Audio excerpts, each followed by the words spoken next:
Hello guys, আজকে আমি আমাদের ধর্মের মন্দির দেখাবো। দেখেন সামনের ভিউটা অ্যামেজিং।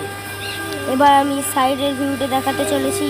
সাইডের ভিউটা অনেক ভালো, দেখতে যান এখন সাইডের ভিউটা দেখতে দেখতে আমরা এবার চলে যাবো ধর্মরাজ মন্দিরের ওপর। এবার ওপর থেকে দেখাবো আপনাদেরকে দরজাটা দেখেন। দরজাটা দেখা হয়ে গেলে এখন দেখাবো আমরা সাইডের ভিউটা ও অ্যামেজিং হবে। সাইডের ভিউটা এখন গ্রিল, এই দেখুন আমাদের জানলা হবে। এবার জানলাটাও অ্যামেজিং। জানলাটা দেখতে দেখতে এবার আমরা চলে যাবো মন্দিরের পেছন থেকে এখন আমরা ঘুরবো।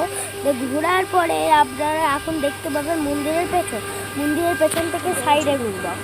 সাইড থেকে আবার দেখতে পাবেন টাইলস থেকে দেখতে পাবেন আপনারা আবার জানলা থেকে। এবার আমরা যাবো সামনে থেকে দরজার আবার ভিউটা দেখিয়ে দিই, দরজার ভিউটা কেমন দেখতে। এবার দরজার ভিউটা সামনে থেকে দেখালে